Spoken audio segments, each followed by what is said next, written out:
السلام علیکم ناظرین کرام، نئی ویڈیو میں آپ کو خوش آمدید کہتے ہیں۔ وہی ہوا جس کا خدشہ تھا پچھلے 2.5 سالوں میں۔ جب کمپنی کو شکست ہوئی ہے، کمپنی نے ڈبل ڈاؤن کیا ہے۔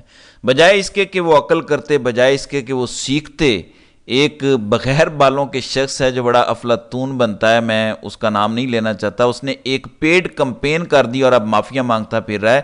اس کو بھی سمجھ آ گئی ہے کہ گراؤنڈ ریالٹی کیا ہے۔ نہیں سمجھ آ رہی تو نمبر 1 کو سمجھ نہیں آ رہی کہ گراؤنڈ ریالٹی کیا ہے۔ کسی نون لیگی کو اکیلے کر کے ہی پوچھ لیں نمبر 1 والے کہ کیا صورتحال ہے۔ چلیں، آپ کو اوپر تک تو غلط رپورٹ ملتی ہوگی، اس سے کہو یار سچ تو بتا دو ہمیں۔ آپ کو جس دن اصل رپورٹ مل جائے گی آپ بے ہوش ہو جائیں گے، جو گراؤنڈ ریالٹی ہے۔ لیکن وہی کام شروع کر دیے گئے ہیں جس سے نمبر 1 پہچانے جاتے ہیں۔ ناظرین کرام، خسرہ گردی ایک بار پھر شروع ہونے جا رہی ہے۔ پہلے نعیم حیدر پنجوتھا ٹویٹ کرتے ہیں کہ ہمارے ایم این ایز کو ڈرایا دھمکایا جا رہا ہے، کالز آ رہی ہیں، پریشر ڈالا جا رہا ہے۔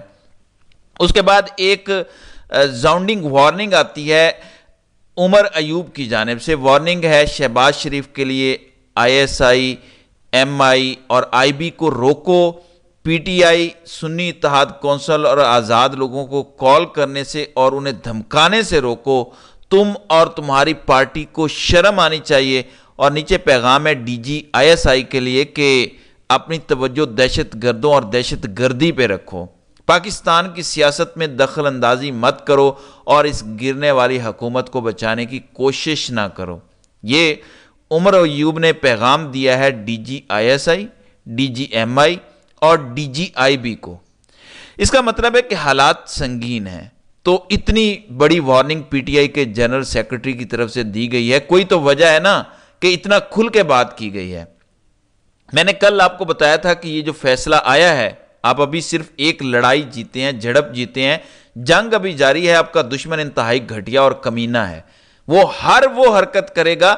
اب آپ کے 41 لوگوں کو بچانا آپ کی پریورٹی ہونی چاہیے۔ طریقہ کیا ہونا چاہیے کہ آپ ان 41 لوگوں کو لے کے کے پی ہاؤس جاتے، علی امین گنڈا پور لاؤ لشکر کے ساتھ پورے پروٹوکول کے ساتھ آتے۔ اگر عوام سے پوچھیں تو عوام آج کہے گی کہ ہمارے ٹیکس کا پیسہ یوز کرو لیکن ہمارے ووٹ کا تحفظ کرو، تو پورے پروٹوکول کی گاڑیاں آتی، کے پی ہاؤس کو سراؤنڈ کر لیتی پولیس اسلام آباد میں، اور وہاں پہ ان 41 لوگوں کو رکھا جاتا ہے، ان کی حفاظت کی جاتی، ان سے فون لے لیے جاتے، اور 2 دن منڈے تک، یعنی منڈے کو انہوں نے بیان حلفی دینا ہے اور پھر کھیل ختم ہو جائے گا۔ یہ صرف ان کے پاس 2 دن ہیں، ان 2 دنوں میں اگر یہ کچھ کر سکتے ہیں تو کریں گے، ورنہ یہ مزید نہیں کر سکیں گے۔ تو یہ ایک امپورٹنٹ چیز ہے جو پی ٹی آئی کو کرنی چاہیے، پنجاب کے پی کے میں بھی، خاص طور پر نیشنل اسمبلی میں بھی، کیونکہ اصل مدعا تو نیشنل اسمبلی کا ہے۔ پنجاب میں تو ڈاکہ مار لیں تو اتنا فرق نہیں پڑتا، جس دن وفاقی حکومت نے گرنا ہے یہ بھی گر جائے گی۔ پھر عمر ایوب ایک میسج لکھتے ہیں کہ آج دیکھنا یہ ہے کہ آئینی ترمیم کو روکنے کے لیے عدالتی فیصلے کے ذریعے آئین میں ترمیم ہوتی ہے یا آئین کے مطابق فیصلہ۔ سپریم کورٹ ایک بار پھر 63A جیسے فیصلے کے ذریعے آئین کو ری رائٹ کرتی ہے یا پھر ایسا کر گزرنے سے گریز کرتی ہے۔ ناظرین کرام، این فیصلہ آنے سے کچھ ٹائم پہلے کل یہ ٹویٹ آتی ہے ملٹری اسٹیبلشمنٹ کے ماؤتھ پیس کی۔ اس کا مطلب ہے کہ ملٹری اسٹیبلشمنٹ کے کنٹرول میں کچھ نہیں تھا۔ نارملی یہ لکھتا ہے ہمیشہ کہ راوی چین ہی چین لکھ رہا ہے، لیکن کل یہ بے چین تھا۔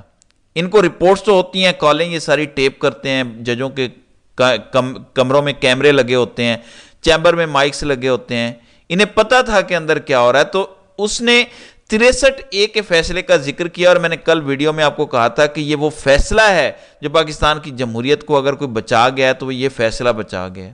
آج بھی یہ فیصلہ پاکستان کی جمہوریت کو بچانے کا باعث بن رہا ہے۔ سلمان اکرم راجہ جیسے لائق وکلاء بھی کہتے ہیں کہ یہ شاید فیصلہ کنٹروورشل تھا۔ میں سمجھتا ہوں پاکستان کی جمہوریت کو بچانے کے لیے یہ فیصلہ ایک لیجنڈری فیصلہ ہوگا، اور تاریخ جب لکھی جائے گی تو 63A کا جو فیصلہ منیب اختر نے رائٹ کیا تھا 3 ممبر بینچ نے 2022 میں باجوہ کے ہوتے ہوئے، یہ بڑا شاندار فیصلہ تھا۔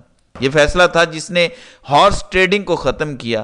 آپ اگر کسی پارٹی کے ممبر ہیں، آپ کسی اور کو ووٹ نہیں ڈال سکتے، آپ لوٹا نہیں بن سکتے۔ اس فیصلے کے بعد یہ ایسا فیصلہ تھا، اور کل اس کے بعد فیصلہ جو آیا ہے اس فیصلے سے بھی کمپنی کو بڑی تکلیف ہوئی اور کل کے فیصلے سے بھی کمپنی کو بڑی تکلیف ہے۔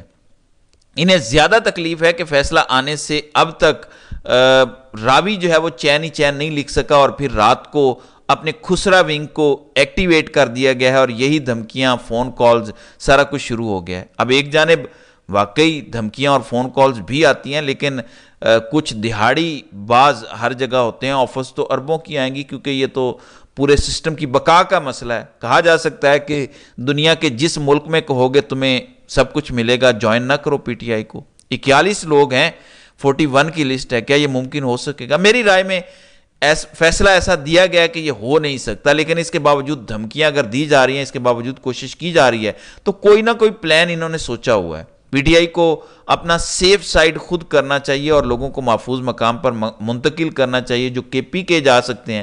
جیسے شہباز شریف ڈگی میں بیٹھ کے جی ایچ کیو جا سکتا ہے، ویسے آپ کے ایم این ایس ڈگی میں بیٹھ کے پی کے پہنچ سکتے ہیں۔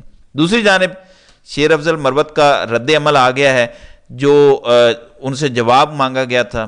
فردوس شمیم نقوی، رؤوف حسن، داؤد خان کاکڑ اور بریگیڈیئر مصدق ملک شیر افضل مروت کا کنڈکٹ دیکھیں گے۔ شیر افضل مروت کا اس پہ جواب آیا کہ کیا پارٹی رکنیت معطل ہے؟ میں کل بھی عمران خان کے ساتھ تھا، آج بھی عمران خان کے ساتھ ہوں، پاکستان جاؤں گا تو میں عمران خان کے ساتھ ملوں گا۔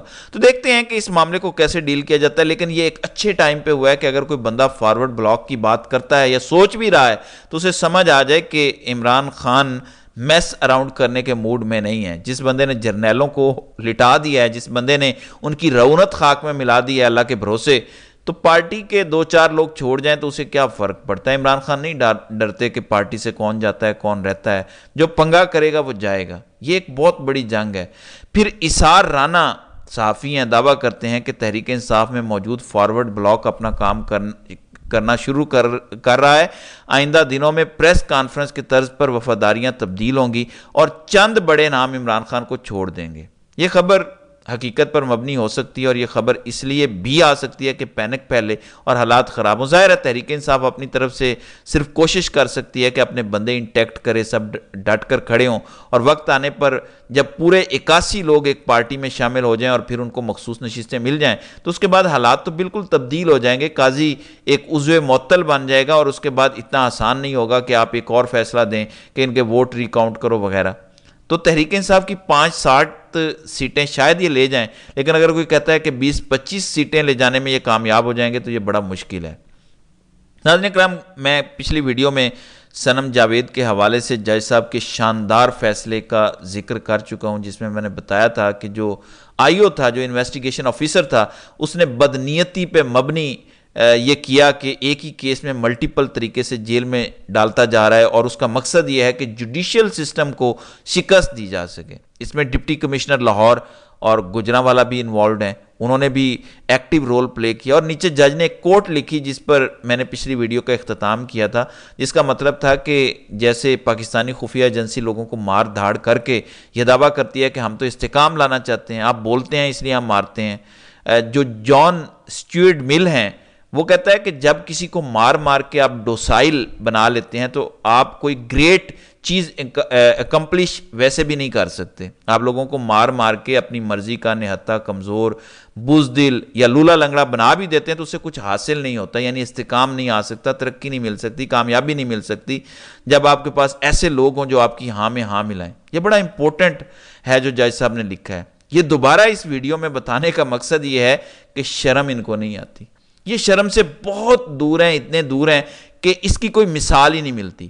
ہونا تو یہ تھا کہ ایک فیصلہ آ گیا، اب ہم اس کا احترام ہی کر لیں، سوال ہی پیدا نہیں ہوتا۔ ان کے ڈی این اے میں احترام نہیں ہے، عدالت کے کسی فیصلے کا کوئی احترام نہیں ہے۔ ایک باریک واردات جو ڈالنے کی کوشش کی گئی، جسے ججوں نے ناکام بنایا، میں اس پر ویڈیو کا اختتام کرتا ہوں۔ چلاکی یہ کرنے کی کوشش کی گئی کہ سارے جج مان جائیں، 13-0 سے فیصلہ آیا کہ پی ٹی آئی کے جتنے لوگوں نے فارم دیا تھا، یعنی وہ 39 لوگ، ان کو تو ہم دے دیتے ہیں سیٹیں کیونکہ 5-6 بنتی ہیں، لیکن جو باقی سیٹیں ہیں وہ نون لیگ اور پیپلز پارٹی کے پاس ہی رہنی چاہیے۔ الیکشن کمیشن ری ایلوکیٹ کر دے انہیں، یعنی سب کچھ الیکشن کمیشن کے حوالے کرنے جا رہے تھے۔ ججز کو یہ واردات سمجھ آ گئی، پھر 8 ججز نے سٹینڈ لیا اور ایک تگڑا فیصلہ جاری کیا کہ اس طرح ہوگا، اس تاریخ کو ہوگا، یہ 15 دن ہے۔ تاکہ پورے سیٹ اپ میں یہ ساری غلطی درست ہو جائے۔ ججز کو مجبور کیا گیا باریک فنکاریاں کر کے، باریک وارداتیں ڈال کے، اور جو عمران خان کا نام لینے پہ پابندی تھی، Al Jazeera, Reuters, Bloomberg, Voice of America, Hindustan Chronicle, ABC News, ANI، Arab Online, Nikkei Asia, ANN، بس سنتے جائیں، ہر جگہ ایک ہی خبر ہے کہ Imran Khan party wins reserve seats in Pakistan parliament. So آپ عمران خان اور PTI کو بین کرنا چاہتے تھے، آپ نے بڑی رونق سے کہا تھا کہ PTI پہ ریڈ لائن لگی ہے، عمران خان پہ ریڈ لائن لگ گئی ہے۔ کیا آپ کو پتہ ہے کہ اب PTI کے MNAs اور MPs کے جھنڈے لے کر اندر آئیں گے، کیونکہ اب وہ سنی اتحاد نہیں بلکہ PTI ہیں، نہ آپ PTI کا جھنڈا روک سکیں گے جو آپ سڑکوں پہ نہیں آنے دیتے تھے، وہ اب پارلیمنٹ میں ہوگا، ہر جگہ ہوگا، ہر بندے نے اٹھایا ہوگا۔ عمران خان کی نہ آپ تصویر کو روک سکتے ہیں، نہ آواز روک سکتے ہیں۔ اور آج حامد میر کہہ رہے تھے کہ عمران خان کو 3 بار آفر ہوئی ہے، عمران خان نے ٹھکرا دی ہے، الیکشن سے پہلے ہوئی، الیکشن کے بعد ہوئی۔ عمران خان نے ایک ہی بات کی کہ یہ ہماری ڈیمانڈز ہیں، اگر مانتے ہیں تو ٹھیک ہے، ورنہ پھر کیا بات کرنی ہے۔ اور عمران خان ایک لفظ بار بار استعمال کرتے ہیں، ریجیکٹڈ، کیونکہ عمران خان کو پتہ ہے کہ ان کے آس پاس کیمرے لگے ہیں اور وہ ان کی ہر آواز کو سنتے ہیں۔ تو دیکھتے ہیں کہ کتنی دیر یہ نظام کو ڈریگ کر سکتے ہیں۔ باقی کچھ لوگوں کا یہ دعویٰ ہے کہ بڑا استعفیٰ آ سکتا ہے اسلام آباد میں، سکندر سلطان راجہ کو شاید غیرت آ جائے، شاید قاضی صاحب کی غیرت جاگ اٹھے۔ میری ذاتی رائے ہے، اللہ کرے غلط ثابت ہو، ان دونوں کا غیرت سے کوئی دور کا تعلق نہیں ہے، غیرت ان کو چھو کر بھی نہیں گزری۔